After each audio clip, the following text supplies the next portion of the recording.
Excited, Heyecanlandım. Heyecanlandım. and I can't describe that moment. I'm really convinced that the images I've taken definitely prove the existence of the Lake Van monster. Bana göre kesin olarak ispatlandığı kanısındayım. This footage is really impressive. It's better than anything that I've seen come out of Loch Ness. The image that we see is pretty convincing. We see something come up out of the water. It looks almost like we're seeing an eye. Something watching us back, and then gone. It almost looks like the head of a tapir or a small elephant. But as the camera pans back, you see that it's not a creature of that size because it's much longer and seems to have a more serpentine body. It also seems that it's not necessarily a water-breathing creature because we see what appear to be bubbles being generated from the front of its head. If you think about, like, even sea turtles and even some types of amphibians all breathe air with lungs, they can hold their breath and maintain their heartbeat at such a rate that they don't need as much oxygen as, like, land mammals really do. So is this some sort of freakily evolved sea mammal creature that got trapped in this lake from thousands of years ago? If this is, in fact, footage of some bizarrely evolved mammal, could the chemical composition of Lake Van's water have something to do with it? Lake monster stories are always augmented by sort of folk science that goes along with the idea that this could actually physiologically be happening. So the idea that only the rarest kind of fish can survive under these particular aquatic conditions, that means this is where the rare water-dwelling cryptid would live. And it's interesting to see how badly we want science to tell us that our folklore is true. While no one has been able to figure out exactly what Unal captured on his camera that day, his footage has helped to keep the legend of the Lake Van monster very much alive. People are so fascinated by cryptid stories, and especially these lake monster stories, because there is this fear of the unknown. There is a curiosity, but also this awareness that maybe something is a little bit bigger, and maybe you're not at the top of the food chain. Coming up, a surreal sight over Siberia. Непонятная хрень.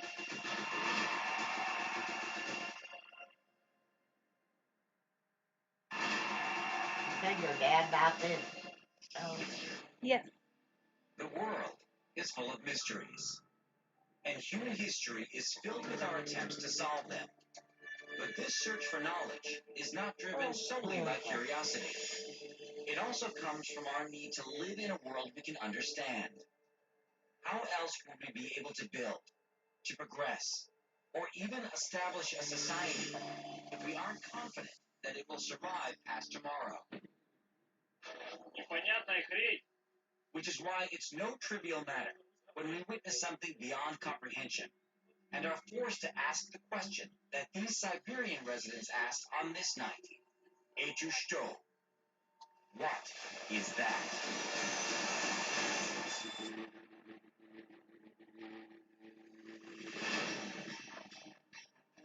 October 26, 2017.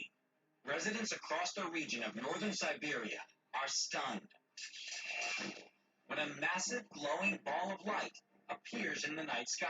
Looks like a worm. Я вот Dial. сейчас снимаю. It lasts for just a couple of minutes before quickly fading away, leaving behind a trail of speculation all over social media. Many believed it had been alien-related. Others thought it was a wormhole, or perhaps a tear in the time-space continuum itself. When I viewed this anomaly in the sky, I didn't know what I was looking at. It appears to be some sort of vortex almost, opening in the heavens.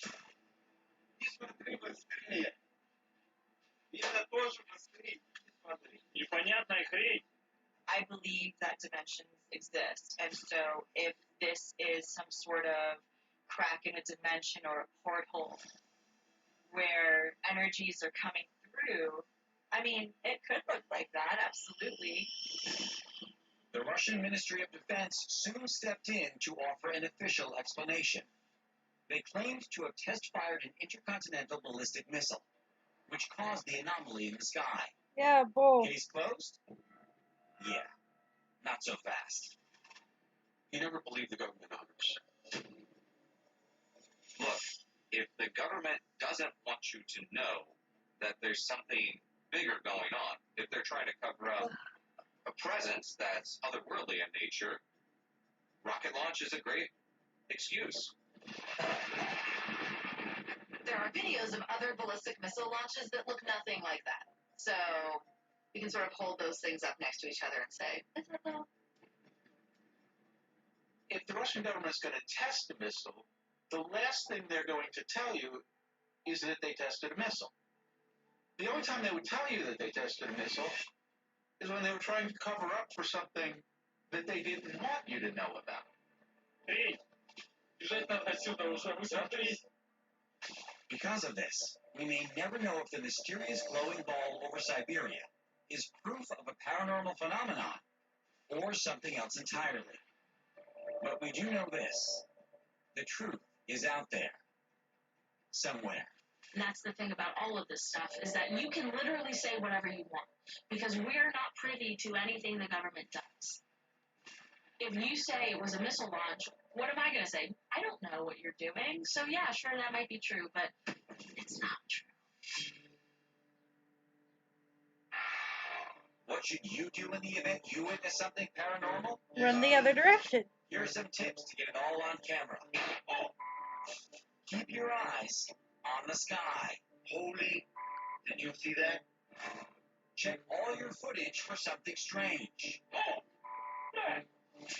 Trust your instincts that what you're seeing really is otherworldly. And if you get something, email us at submitparanormal@gmail.com and connect with us on social media. Your footage could be seen right here on Paranormal Caught on Camera.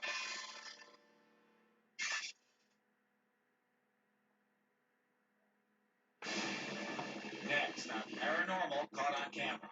A poltergeist torments a family. Until it happens to you, you really don't understand how powerful it can be. A UFO in Arizona drops even more UFOs. Right. We're just heading straight down. It was, okay, what the heck is that? A man in North Carolina sneaks up on a Bigfoot. Yeah, your stomach will definitely turn cartwheels when you see one. A mysterious dark entity emerges from a storm. Just got shivers, kind of, goosebumps. What is that? And even more paranormal footage you have to see to believe.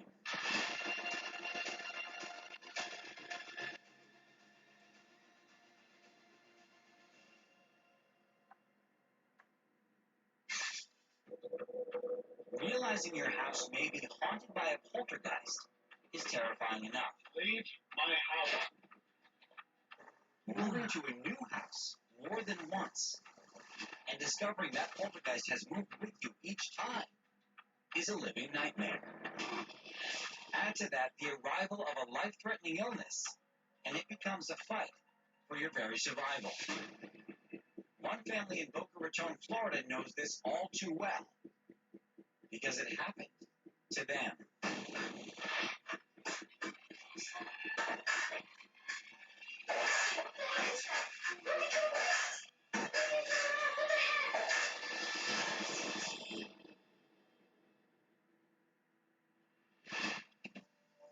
In the summer of 2014, in Boca Raton, Florida, Jeff Geragi's two sons began to complain about sounds waking them up at night. And the more it happened, the more they freaked out. So Jeff set up a camera in their rooms to calm their fears. But when they reviewed the footage, their terror and Jeff's went through the roof. First, the shade on the window shakes for a moment, though the window is closed. Now, keep your eyes on the bedside table to the right as a book is pushed off.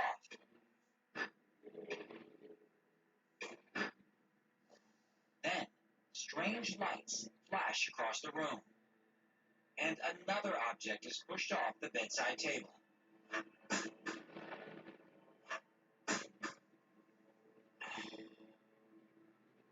Then, all hell breaks loose.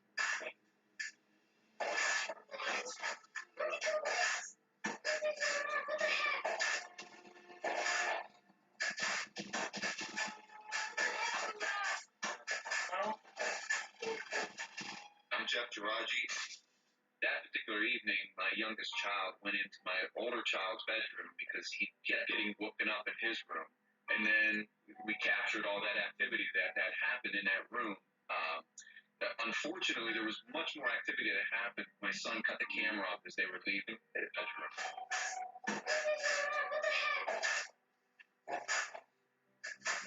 When my kids came to me with this, I mean, it was a really hard time for them. I now understand what they were going through and they were trying to tell me.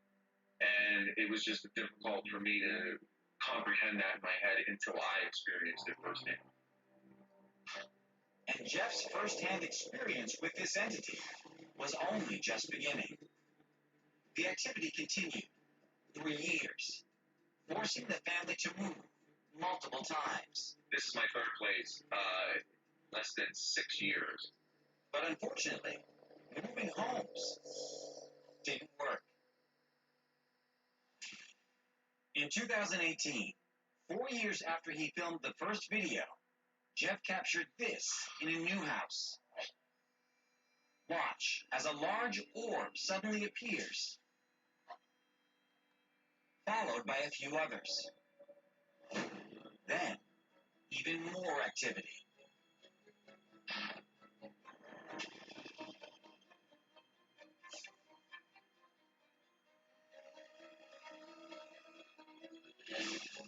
Moments later, Jeff enters the room. He immediately notices objects out of place. And when he reviews the footage, his blood runs cold. The poltergeist is still with him. I think that something was attached to us, and then when we moved, it stayed with us. A lot of times we think about haunted houses, but people themselves can be haunted. Objects can be haunted. So it's not just about a building, it can be people. Sometimes it'll be orbs, other times it could be movement. It's unpredictable. Let me put it that way. It's unpredictable. This is one of the best films I've ever seen for capturing the orbs. They do seem kind of intelligent, like they're not just like floating in the air. It looks like they're walking, like they're floating around the room. And when the man comes into the room, he obviously doesn't even notice that these orbs are like on him and all over him, which is even more creepy.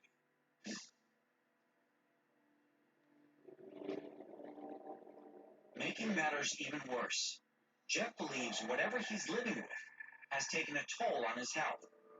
I was fine, and then this activity started, and I am now, I have completely lost all function of my kidneys, so I rely on dialysis every day to keep going. I do believe that the stress, and if I get aggravated, that it allows the entity to maybe feed off of that and then come back at me even stronger than it does, say on a normal day when I'm not as aggravated or whatever. It targets me at my most vulnerable times. When I'm doing my dialysis, it'll target me then. When I'm trying to hook up to the equipment, it'll mess with the equipment. It definitely feeds off of negative energy, especially.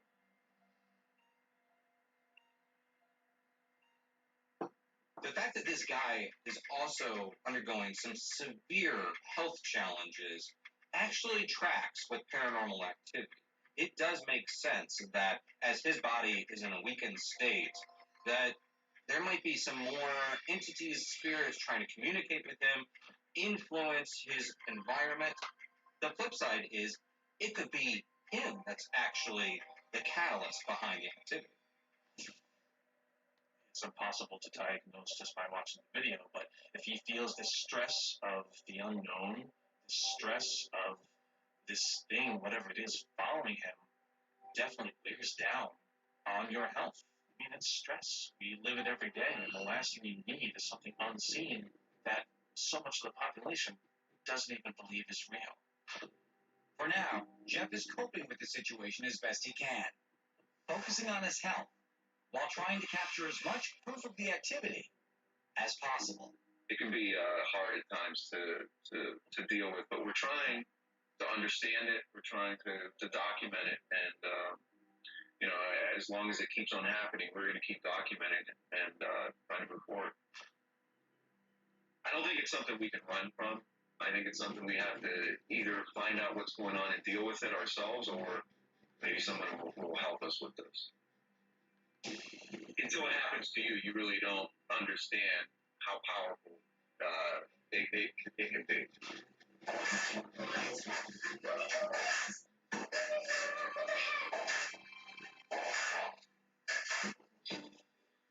The southwestern United States, a beautiful part of the country known for gorgeous national parks, striking desert beauty, and of course, legendary UFO activity. But even by Southwest standards, the footage captured by a couple in Mesa, Arizona is truly remarkable and utterly unexplainable. What is that? What is that?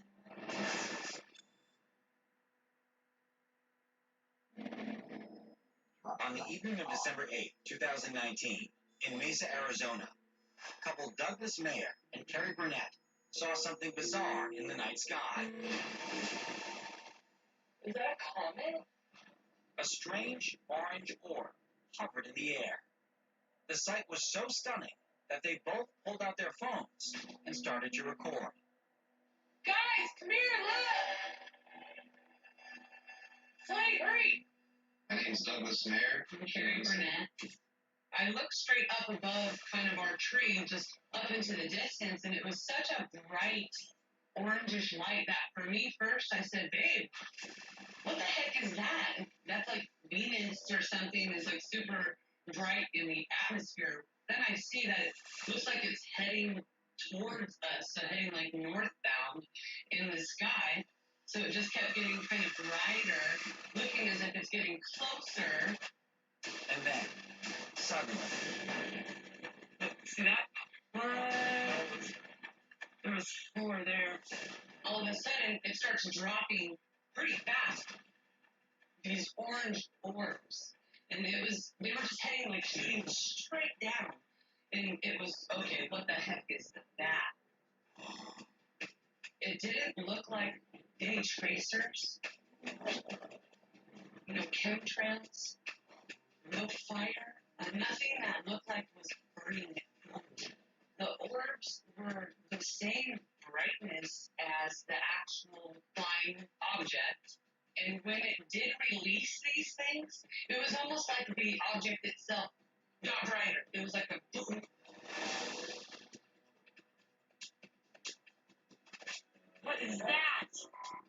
What is that? I don't know what. It is dropping stuff. I have to offer a lot of kudos to these people. What they did was smart. They utilized 2 separate cameras to document this, and that adds a lot of validity to what they captured. I had it on video too. There it is again. Carrie has the better phone, so her video footage showed it close up and saw it doing what we were just talking about. But I switched to Facebook Live. Dude, I'm Facebook Live and Look at that. Do you see that? you can't make a live. Fake that. And it shows the neighbor actually coming up at the end. Hey, did you guys see that? I don't know. And so she goes, how long have you guys been watching, or what was that? And you could hear her say she's actually scared. I'm a little scared. It made me feel scared. I don't know why. I'm scared. That there was something in the sky that night was undeniable. But what exactly was it? Yeah, just a little bit. Are we gonna have to evacuate? Is this an attack? Is this? Oh my God! Holy! It's pretty much the only reaction that the average sane person would think when seeing whatever that is. And the fact that they had the wherewithal to get out the camera, document it, other people saw it, they documented it. They're all asking the same question. What was it? Dude, is that Comet? I don't know what. It is dropping stuff. Watch, guys. Do you see it? Douglas and Carrie still have no idea what it was they saw that night. But it was something that neither they, the children, or anyone else that was there with them will ever forget. I don't know what to make of that experience. And whenever Carrie and I came in the house, the kids, you heard them in the video too. What is that? I don't know what that is. It's going higher. The four of us saw it. We didn't say anything to each other almost for 45 minutes. Everybody was in shock. Holy! What is that? Coming up, a lightning storm gives birth to a sky monster.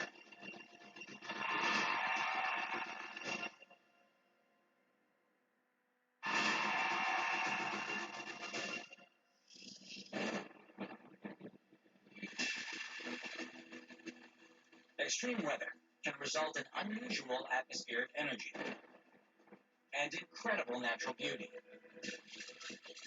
It also makes a great subject for photographers. But during a powerful late summer storm, one man captured something far more impressive than just a photo of lightning in the sky.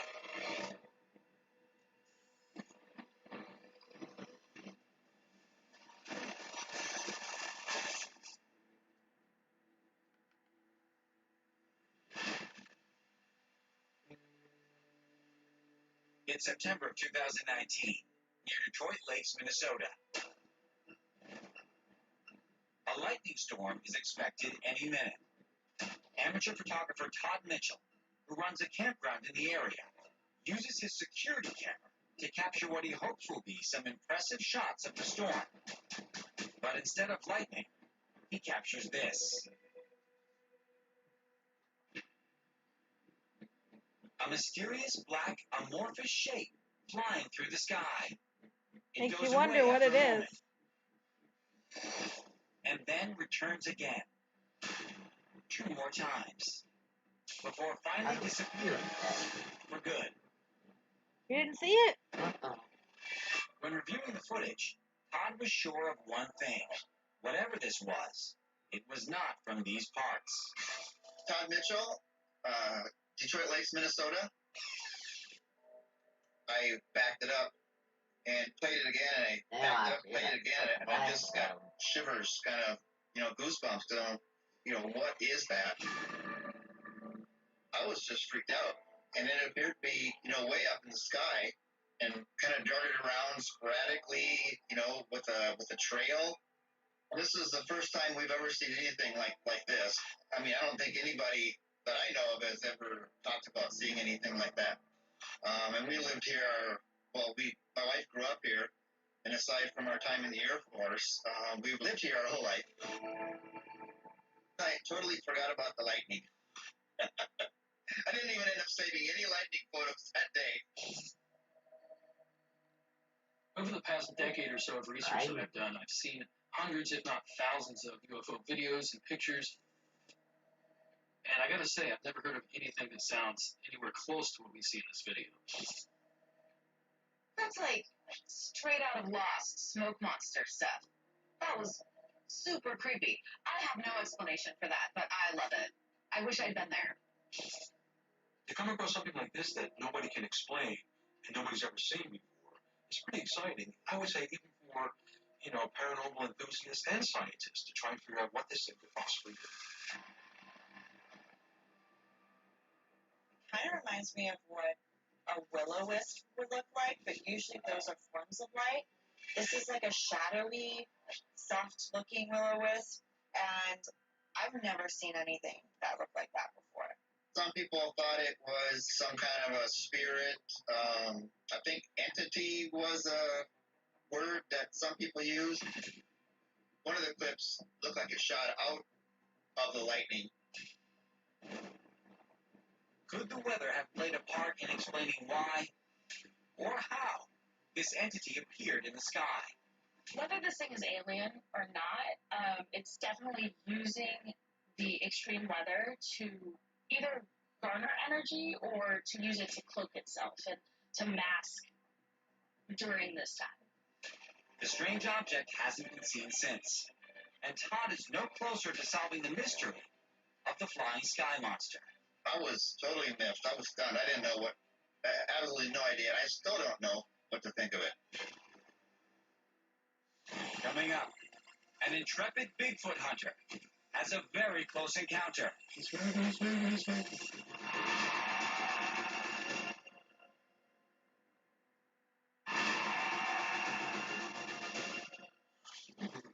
When you're a cryptid hunter in search of an elusive creature, patience and consistency are a must.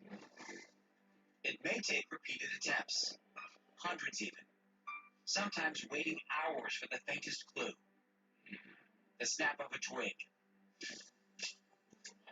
a sudden rustle of leaves, and even then, you can still end up with a deer. But if you're persistent and dogged in your search, eventually you may actually pull off the impossible and come upon something truly special, like one North Carolina man did when he suddenly found himself a stone's throw from Bigfoot. He's moving.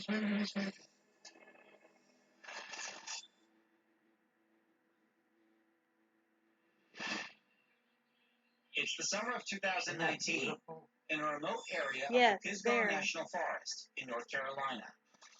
Bigfoot enthusiast Doug Teague ventures out into the thick brush with his dog Crazy Daisy. Daisy, get out here. Come here. They're in search of the legendary Sasquatch, known to frequent these parts.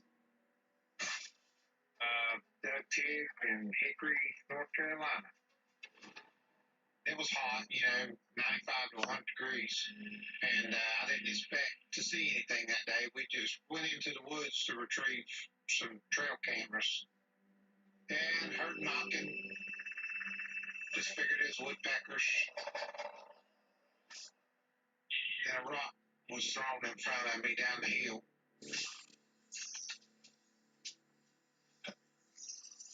a rock.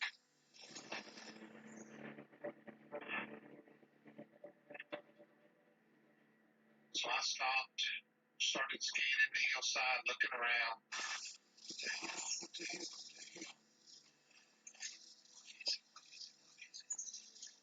Had a couple more rocks through.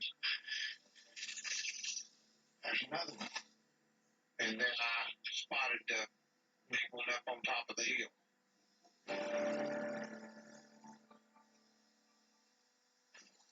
Looks like it's looking over top of it. That's not looking. Doug is sure of it. What he's seeing through the trees is Bigfoot. Here, you can see what looks like an arm. And here is the head. He's moving. He's moving, he's moving, he's moving.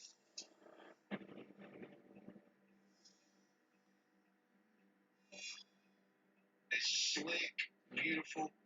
It had thick, hairy arms and thick, hairy hips. And where I measured on the tree, I looked, on the video, and the trees he walked by, and he was right around 8.5, 9 feet, somewhere in that area. Your stomach will definitely turn cartwheels when you see one. There's no doubt something there. It's right there. You can see it. Still up there. I had a lot of ridicule about why didn't you walk toward them? Why didn't you do this? Why didn't you do that? Well, when they're throwing those rocks, that's their way of telling you you're close enough. This always really scares me when I see Bigfoot or Sasquatch imagery that is this close to the person who's taking it, because there's imminent danger. Like, you're not supposed to be that close to any cryptid, much less a Bigfoot. But Doug's personal safety is not the only reason his shot of this encounter is relatively brief. I gave the media 22 seconds of video. I just figured that's all the public needs to see. I know they're there, and I just don't like to be ridiculed. That's the reason I've never showed it. And I don't know that I ever will. And believe it or not, this wasn't the first time Doug had seen Bigfoot. In fact, he claims to have seen several at a time. I've been as close as 25 to 30 feet. Me and Crazy Daisy just followed these tracks. That's one of them.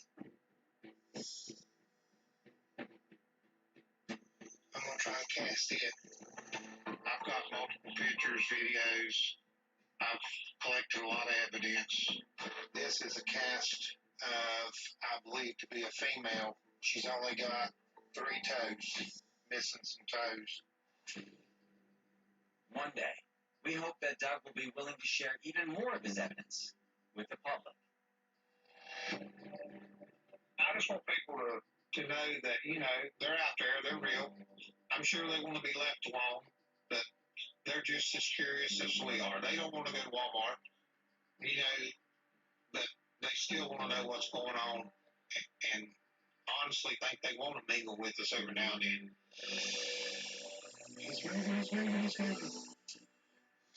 Coming up, get ready to have your mind blown.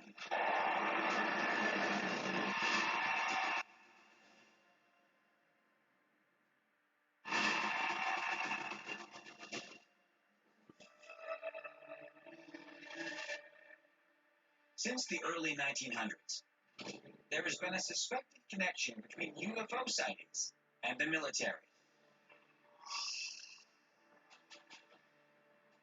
For starters, with the naked eye, it can be difficult to differentiate a military aircraft from an alien spaceship.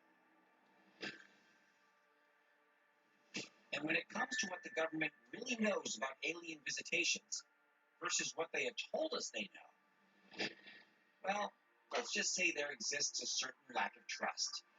Just a tad. So naturally, when videos like this pop up online, it's going to cause some uproar.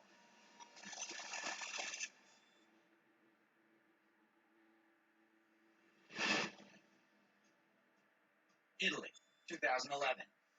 Roberto Gadani is walking alone in the woods when suddenly he hears this. And then sees this.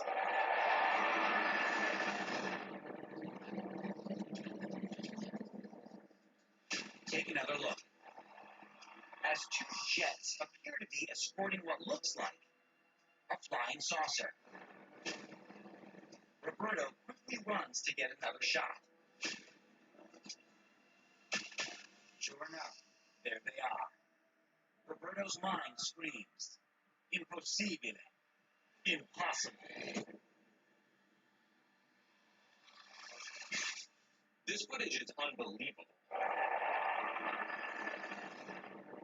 If this holds up to scrutiny, this is the most impressive and convincing footage of a UFO craft I have ever seen. Let's assume it's not a hoax, because we get a really clear image of 2 jet fighters flying in a very tight formation with what is your typical flying saucer. What's really impressive about that video is that the light is dispersed so evenly. Usually when they're stitching and there's an overlay of I'm putting this thing into this video, you can see that they're 2 separate files on each other because the light is different, but that's not what's happening here. The light source is coming from the same place and it's shifting with it. This is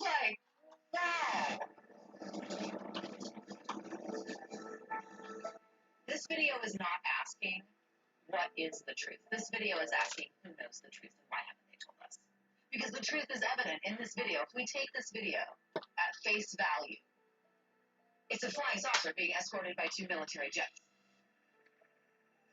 Fairly obviously. So if this is real, then we don't need to say are UFOs real. We need to say where is it going and who is taking it there. But let's just take a moment here. Is it really plausible that the military would be escorting a UFO anywhere?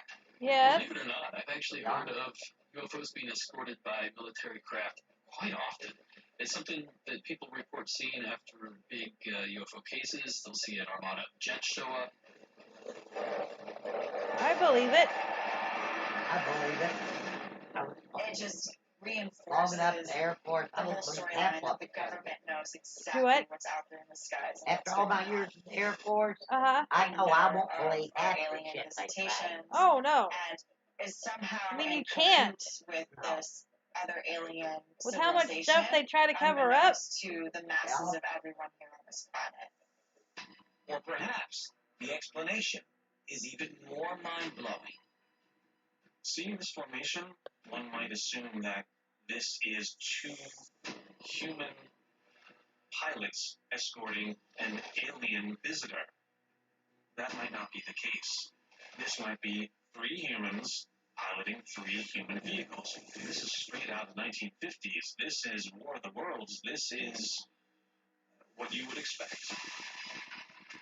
It's very possible that in our experimentation with different crafts, and indeed if there is any credence to reverse engineering of alien spacecraft to our own technology,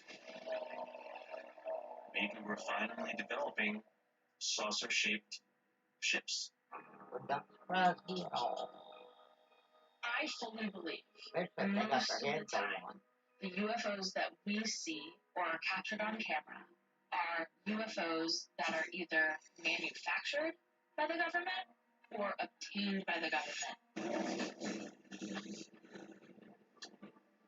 If it's one of our crafts that they just haven't told us about, they're light years ahead of where we think they are technologically. Whether we're allied with an alien civilization or more technologically advanced than anyone thought possible, one thing's for sure. The secret is out there. We have what appears to be a substantive body of evidence that suggests that it is not just random people's unexplained sightings that are the evidence for UFOs. We have government information on this. We have files. We have Area 51. People have thought for decades that the U.S. military knows more than they're telling us when it comes to UFOs, and this footage is definitive proof of that. If you didn't trust the government before, there you go. I mean, what exactly is the point of trusting them when they're trying to cover up all that? Because, I mean, seriously. Yeah. It's literally right there. And military will deny that When they're there. confronted with an unknown entity, our mind generally tries to categorize it as best it can, even if the categories themselves defy logic. Throw that For example, man. Here in could one it be second. a ghost, a cryptid, or an extraterrestrial? But what if the entity defies all logic? What if it fits into more than one category, like some kind of hybrid alien ghost? That's what happened to one family in India who were visited by a mysterious and powerful entity in the middle of the night. And they used an age-old method to figure out exactly what it was. If it's an alien, it's potential to be shown here.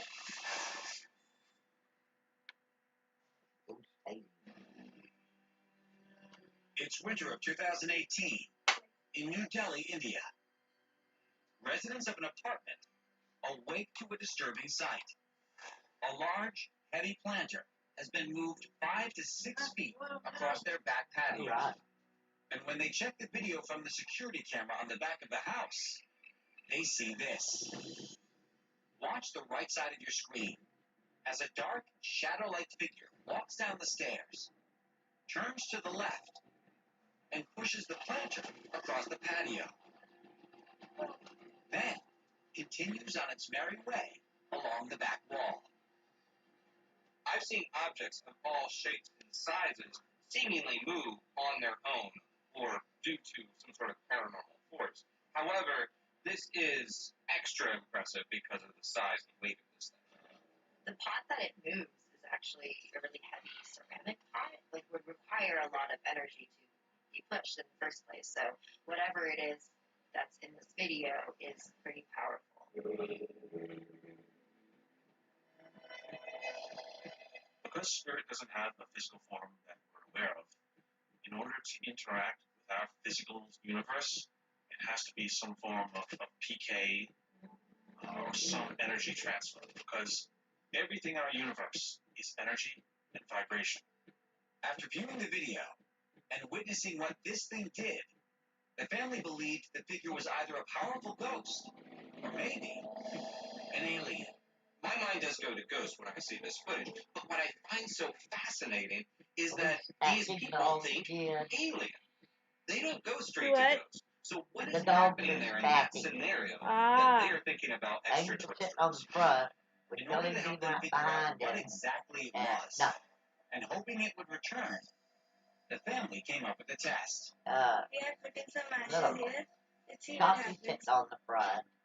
Their hope was that the Jelly alien beans or behind ghost her, would leave and some I'm kind gonna of go imprint jelly beans. in the ashes. If it's an alien, its footprints will be shown here. It's like a good dog bottle. I thought what was really interesting was that the woman resorted to one of the oldest tricks in the books of paranormal investigations, where she brought out ash to capture footprints. That an alien could leave footprints or some kind of mark seems reasonable. But could a ghost? Well, that depends on who you ask.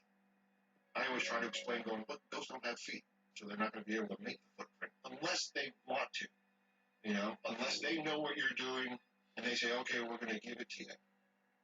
There's a few rare cases around haunted swimming pools where entities supposedly leave a track of wet footprints. So to think that a ghost may leave some sort of track is unheard of. We see this spirit interacting with a physical object, so in my opinion, it means that it could interact with ash that's left on the floor. But when the next morning arrives, there are sadly no footprints. Instead, there's something far more confounding. A trail of ashes.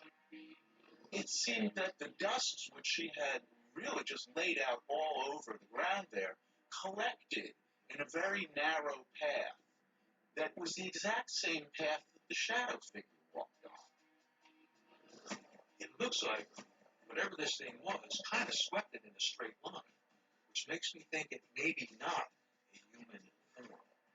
The odd pattern of the dust only adds to the confusion. Regardless, whatever this thing was, it hasn't returned since.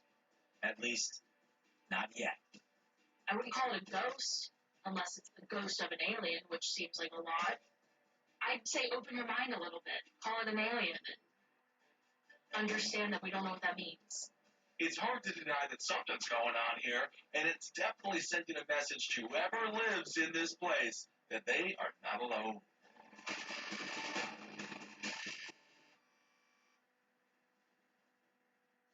Coming up, a close encounter in Canada.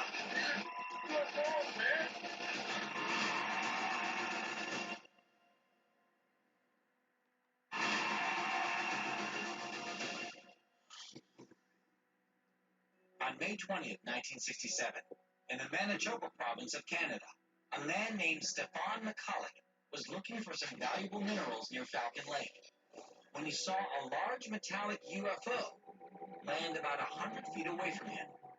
He walked up to it and touched it with a gloved hand.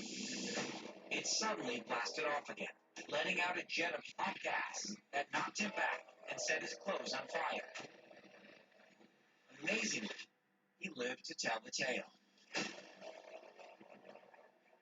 This event became one of the most famous and thoroughly investigated UFO encounters in Canadian history. So much so that in 2018, the Canadian Mint released a $20 coin commemorating the event. Nearly 50 years later to the day, and just a few miles from that same location, two young men had an incredible UFO experience of their own.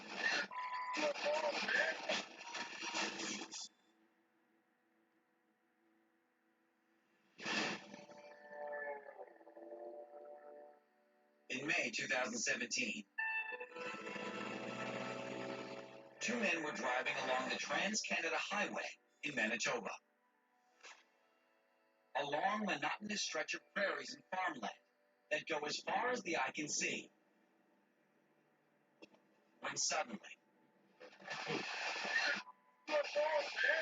a massive, bright, shining, white object appeared in the sky, followed by a smaller one, which flashed in and out of view.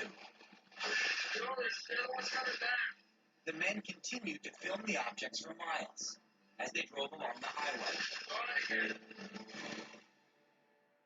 Today at lunch I was eating a salad, and Angel decided she liked salad. But this video I gave is her pretty clear, wide open of lettuce. It's your traditional pie Look plate at it, UFO. shoot all But in, it's put great it these down. camera people actually took the time to And really I film gave it, try to that steady piece the to camera Tati, so he we ate could all it. see it and try to And figure I out had what the heck is probably going on. this much left at the bottom of my bowl. Yeah. And I had it sitting Coming up. on the footstool. Then you And I notice look that over there, there's two of Angel's eating it. There's one of them. And then there's Well, that's because she doesn't want other dogs to There's get one it, mainly, Mama. another one appears and then sort of seems to Good, merge with that it, whole and bottom move around it. salad. One bright light is compelling enough, the appearance of another one that behaves in some sort of different way, even more so. Something that I think lends credibility to this footage is how quickly it takes place. These guys are driving fast. However, when you look at the sky, it is being obscured quickly by the trees, by the telephone poles, so they are not faking this. This feels legit to me. What makes this sighting even more remarkable is how long the crafts are visible and how close they are to the horizon. Compared to the horizon, this thing must be huge. I mean, it's not just a little speck in the sky. It looks like a huge, round object. The UFO is very bright and sort of low to the ground, which is a little bit unusual for UFO videos. You know, it's not being very discreet, so maybe it wants to be seen. You don't seem too concerned about being noticed. And if you think about it, that's a bit of a scary thought. What I noticed was, where is this ball of light hovering over? A giant field. A field with tons of cows. I'm just thinking that the next day some report is going to show up being like, our cows are all dead and drained of blood, or there are giant crop circles in our field. Fortunately, no mutilations were reported after this sighting. Regardless of their agenda, one thing is certain. For at least half a century, alien life forms appear to have had Manitoba, Canada on their radar. If you think about it, it's a lot of open farmland. It's a very rural area, so a lot of people will be looking up. So it makes perfect sense that people are going to see things up there.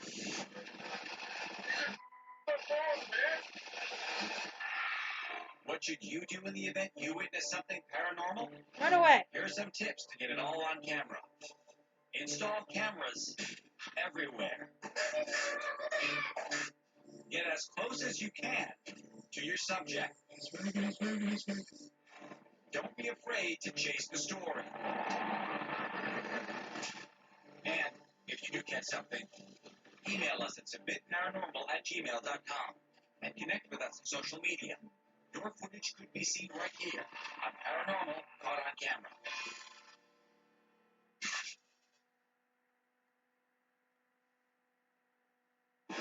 Next on Paranormal Caught on Camera. In a haunted jail, a phantom prisoner tries to drain the life energy from a ghost hunter. You said I feel cold and it touched your hand at the same time. Whatever the entity is, it's like sucking like the life right out of him. Could this be the ghost of Pablo Escobar, going down with his former mansion? to be present in that moment, in that particular place, is just perfectly poignant.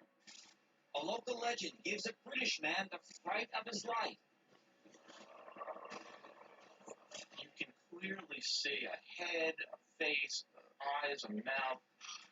A speeding UFO gets perilously close to an airliner.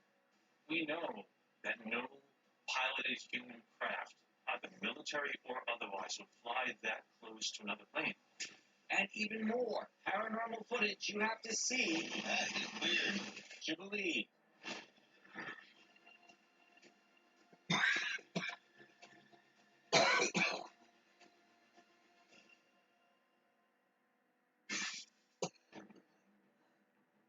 Joliet Prison in Illinois You was okay opened over there? in 1958 and quickly earned a notorious reputation for its overcrowded, unsanitary, and dangerous conditions.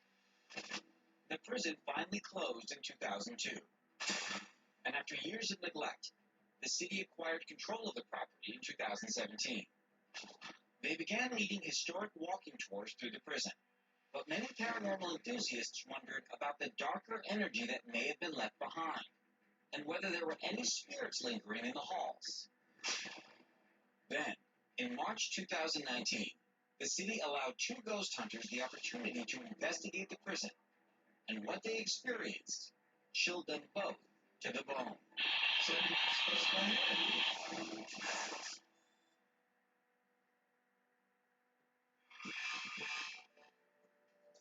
A place like a prison Isn't that a harbors beautiful all building? sorts of paranormal activity. If you think about it, it makes perfect sense.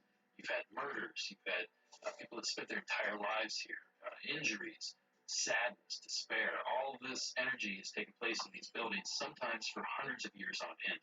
So it's no surprise to me that there's some, energy hanging on to the building. Now, the interesting fact about this prison is that it was built on top of an old limestone quarry site. Limestone is very porous, almost like a stone sponge. I like to call it like nature's tape recorder, because if there's any type of energy in the environment, good or bad, it's going to keep that resonance there forever, for a long, long time. It's super absorbent of electromagnetic energy.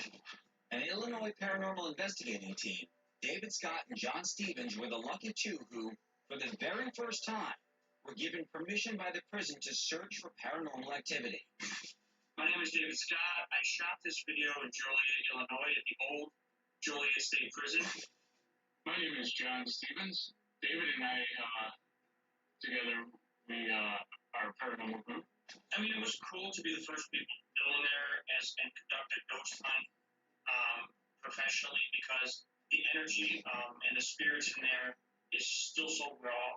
Just imagine spirits at a location and they've had nobody to connect with all these years, and finally a group of people come in and they're open-minded and they're willing and they're asking the right questions and they're in the right frame of mind.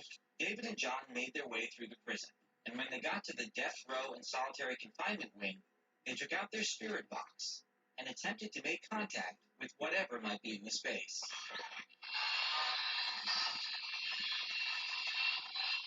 These guys are using an SB7 spirit box. Now, this was specifically designed for paranormal investigating. Now, what it does, it sweeps through the frequencies, trying to pick up on paranormal energies. How many spirits are in here with us right now?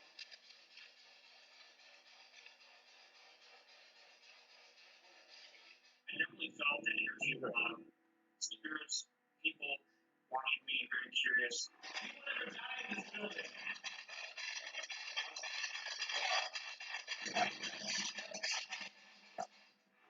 They seem to be getting a lot of hits. They seem to be getting responses to their questions. They seem to be getting a steady interaction.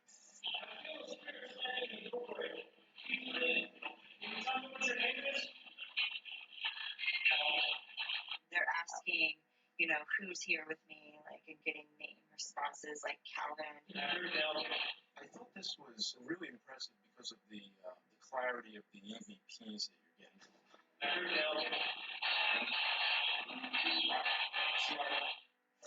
Encouraged by the contact they were making, John and David decided to try a different building and walked across the yard to the hospital, which housed the x-ray room. Once inside, John lay down on the table. How many of you laid on this table? 100. We got on the table because David and I had figured that we would rile up the spirits, maybe, and try to get them to interact with us. When investigating, it's a popular technique to try to put yourself physically in the situation. It's a way of putting yourself in that position, hopefully making communication easier. I did feel somebody touch me on the hand, I think. It was like a light swipe. And it was kind of cold. That's all. What is your name? I think it's a woman. Did a woman just touch John? Calvin. Woo! Calvin's following us around.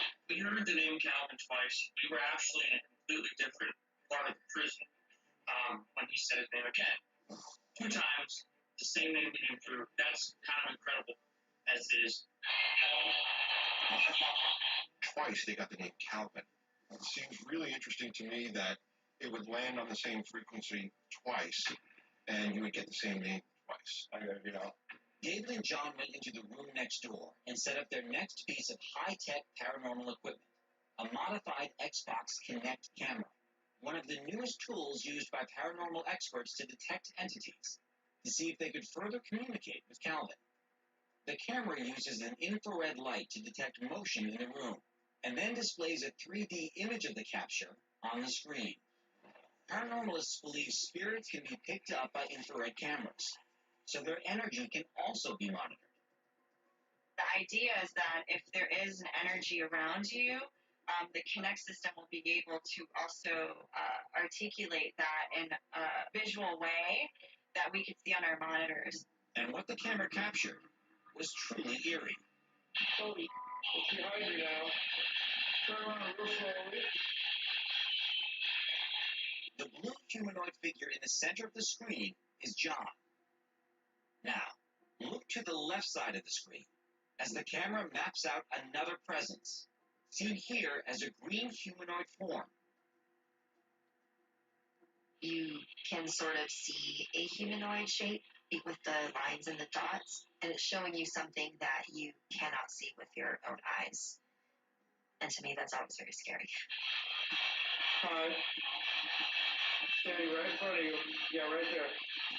I was directing John. I was telling John kind of where the spirit was because John can't see what I'm seeing. I'm looking at the screen. He's just seeing pitch darkness. It's touching your hand cold right here. It's touching your hand. I feel cold. You said I feel cold and it touched your hand at the same time. I started feeling a cold spot, like towards the right side of me, and I guess I had reached out my right hand. It felt like energy was touching my right hand, and it was really cold, and it was taking out, like it felt like it was draining me, the energy moving me. You can actually see it's like whatever the entity is, it's like sucking like life right out of it. It was pretty fantastic. It's getting bigger and stronger. It grew. David wanted to press on with the investigation, but by then, John had had enough and needed to stop. No, don't move. The spirit started taking out some of John's energy, and we were able to see that. We felt really sick, nauseous, and so at that point, he left the room. And I had felt like the spirit like draining my energy and manifesting itself to become stronger and bigger. And I actually felt that. I was like, whoa, I was like, wow. I have to get out of here. You must stay here. All right, it just disappeared. You're not allowed with me. Anytime you have interaction with spirit, there is a risk of an attachment. When you're trying to interact with the unseen, that danger is always a possibility. It always exists. So you have to be careful. You have to stay guarded. David and John left before confirming who it was that was touching John that night. But David thinks he has a good idea. The fact that we were communicating with the spirit named Calvin 2 times in 2 different locations leads me to believe that it might have been him. And the aggression we were feeling was him pretty much in a final act trying to really communicate with us or attach himself to John. Maybe he wanted to leave. It's touching your hand, It's touching your hand. Coming up, a glowing trail of orbs lights up the South Texas sky. Oh my God. And across the state, this video stuns a top UFO expert. That is weird. I can see one day.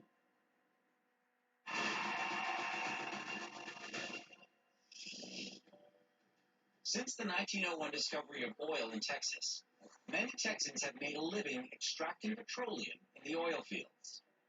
It's a difficult job with unique challenges, where the shifts cover all 24 hours in the day to keep things moving. For the people who work these shifts, it's just another day at the office. And for one such worker, one of those days at the office turned into a night of utter amazement.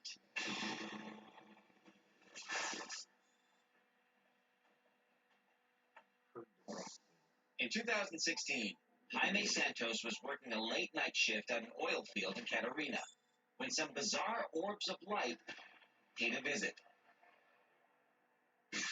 My name is Jaime Santos, and I was actually the one that took the video that night. One of my equipment had shut off. I noticed that there was a real bright light in the sky, and it didn't look like the moon or anything that I usually see. The bright light was enough to capture Jaime's attention, but its behavior is what made him scramble to record it with his phone. Oh my God. I tried reaching for my phone, and I noticed that my phone was not in my pocket. I left it charging in my truck. So on my way back to my truck, I was walking really slow, keeping an eye on it, and it just stayed there. And when I turned around, I actually shined my flashlight at it, and that's when it just completely disappeared. Fortunately, once he finally got a hold of his phone, the orbs suddenly reappeared and continued to put on a show. That's crazy. At first, it was just one light, and then that one flickered out, and then more just started appearing. Every now and then, you see a clip where you go, all right, this is new. I haven't seen this before. All right, what could be causing this? And in this case, first you just see the typical ball of light, the UFO, and then another light, and another light, and another light, and it seems to be coming from that main source in a line. That's crazy. I was working in the oil field for 5 years. I never saw any lights like that. I'm used to seeing, planes, jets, helicopters, things like that, shooting stars, but never something like this. What you doing over there? Just looking at it logically, you can say what it isn't. Need me to But pause the when show you take for out you? all those other things, what are we left with? Oh my God. This one seems to be traveling from right to left and dropping some sort of either flares or molten metal or something that lights up the sky and then quickly disappears. It's very interesting and unlike anything I have seen or recognized. Something is manipulating it. Something is orchestrating its movements. We just don't know what that thing is. He sent the video to his friends and colleagues in the area in search of an explanation for the enigmatic event. I was asking people, what do you all think it was? And nobody was able to tell me. They just kept saying, oh, it might have been a UFO. I mean, it was a UFO, because I got a bunch of friends in the military. I got friends in Border Patrol and things like that. And they said that the lights didn't replicate anything that a flare would do. A lot of people that study ufology or have seen these types of lights believe these to be forms of communication, just like a Morse code. Oh my God. Incredibly, Jaime found out he was not the only person to witness something peculiar in the oil fields. There's a bunch of people out there that say that they've seen those lights and things like that. There's actually been a bunch of reportings from ranchers and things like that, a lot of videos that you can find on YouTube, especially in South Texas. We're not seeing ships or saucers anymore. So it seems like if there is some sort of UFO activity going over Texas, we can argue that maybe the technology that they're using now doesn't require them to use like saucers or spaceships or anything like that, but they're using lights to move about now. Whatever the lights were, Jaime truly believes he saw something otherworldly in the Texas skies. This was definitely something out of this world, something that, me and nobody else can explain. And, I think that's pretty cool. crazy. Meanwhile, across the state, a resident of El Paso, Texas, was driving to his job early in the morning when a bright light high above the horizon caught his eye. So he, too, pulled out his phone and started to record the strange sight. The next day, still unsure of what he saw, he submitted the video to MUFON, the Mutual UFO Network, in hopes that they might be able to identify it. But instead of getting any answers, the video only raised more questions. That is weird.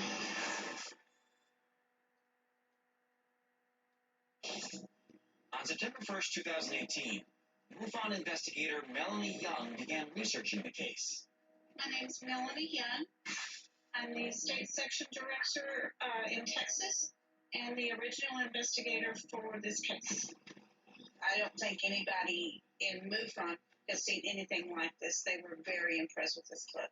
It was a triangular-shaped object. This was at 6:30 in the morning. It was in the eastern sky, about 25 miles outside of El Paso. That is weird. I don't think I've ever seen anything that looked like that. Like, it's not like an exact triangle. It sort of has like a little bit of like weird curves all over it. The fact that the sun was behind it, it was bright yellow, and it could not have been the sun reflecting off of it because it was behind the object. There seems to be light coming from on top of it. It's reflecting from the top of its surface. So either A, it's translucent, B, it's got its own light source.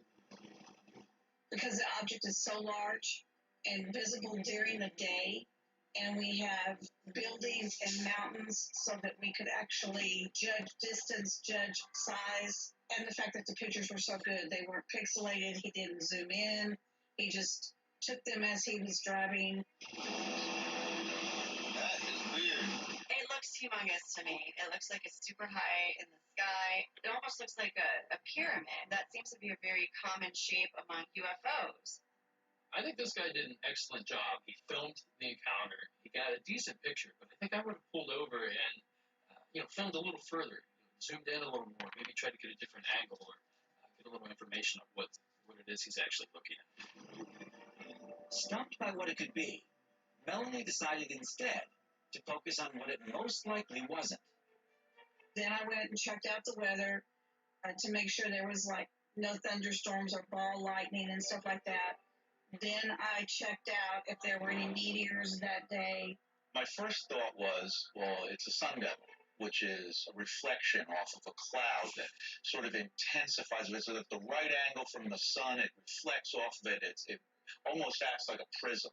But that doesn't seem to be the case here because that, first of all, it's too perfectly shaped like a triangle to be a cloud. And if it's a cloud, it's the only cloud anywhere that you see on the horizon.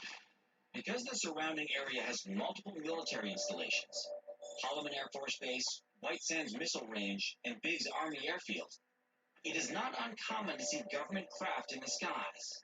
But Melanie is familiar with what those look like. It's not a stealth because those are black and they're smaller. So it's not that. It's not a jet. We do have the spaceport here. It's not a rocket going into the sky. It definitely seems to be, I wouldn't say piloted necessarily, but there seems to be a plan to what it's doing. There has to be some sort of intelligence behind what's going on. The easy explanations weren't checking out. So next, she brought it to a member of the U.S. military. I talked to my brother who was in the Air Force, and I asked him, look at this clip, what do you think? And everything came back, nothing like this exists that we know of. Melanie was surprised by the lack of a definitive answer, but excited by the possibility of what that could mean. It just was so cool and so big that there is just no way it could, in my opinion, be anything that the general public knows about. That is weird. Coming up, a spooky apparition appears on a haunted path.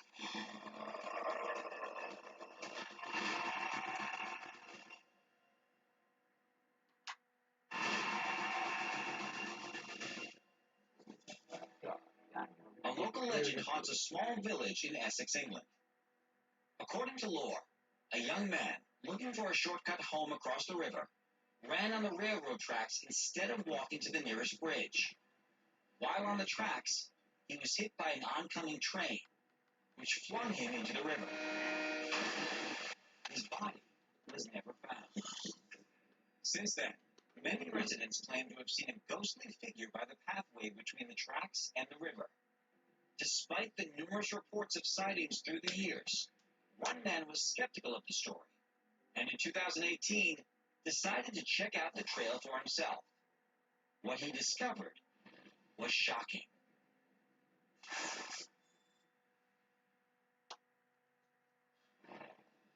Originally from London, Rob Wakefield heard the story upon moving to Essex.